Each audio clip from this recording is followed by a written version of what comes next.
Good day. Ito po yung bago nating design na gagawin na all-in-one. All-in-one kako dahil pwede sa sasakyan, pwede rin sa bahay. Kasi pwedeng gawin na paggawa ng hydrogenated water. So, search nyo lang po sa Google o kaya sa YouTube, what is the benefits of hydrogenated water? Para makita nyo po yung epekto sa ating katawan. Ang kagandahan po nito, AC/DC na po siya. So, yung sa DC naman, pagdating sa sasakyan, i-plug in lang po dun sa may cigarette lighter ng sasakyan natin. Pag inon natin yung sasakyan, under na rin po yung yung ating HHO generator o hydroxy generator dahil may sensor na rin po yan. So, ilalagay po natin sa isang lalagyanan na nakabox po para kaya all-in-one po ito dahil meron na po siyang relay, meron na po siyang circuit breaker, double bubbler, reservoir, tsaka cell. Nandyan na po siya. Tapos may PWM, may power supply para sa AC/DC, may 12 volts, may 220 volts. So ito po yung natin ngayon, 11.33 volts,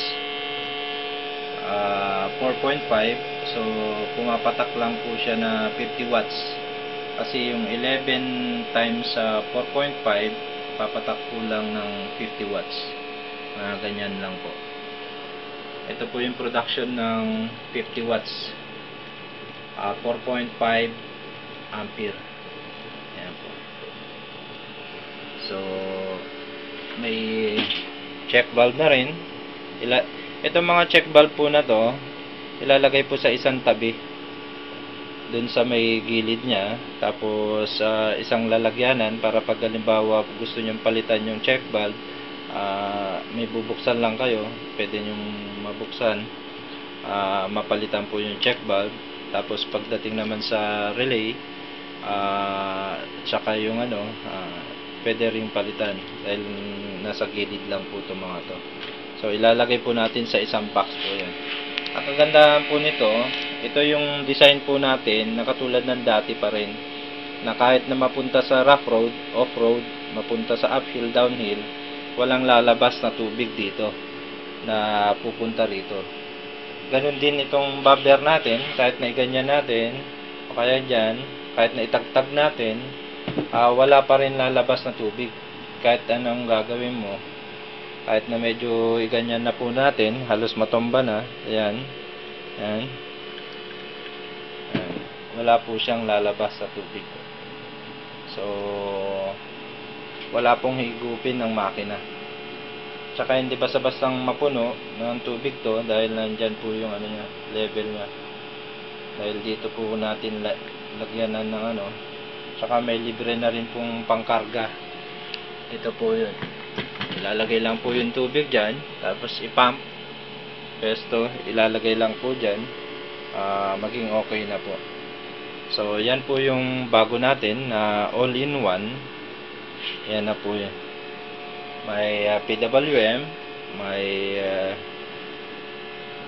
cell, may heatsink na rin po yung cell natin. So kahit na matagal na biyahe, walang problema dahil may heatsink. Ang wet cell po kasi pag walang heatsink, hindi makakalabas yung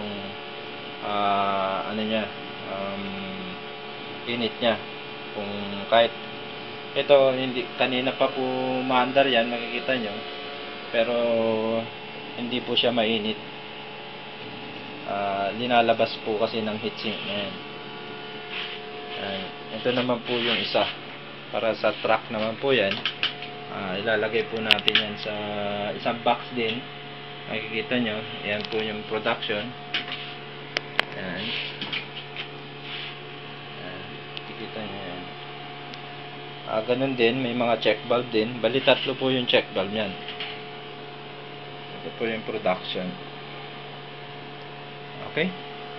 Thank you. Subscribe po kayo para sa sunod kong video updated po.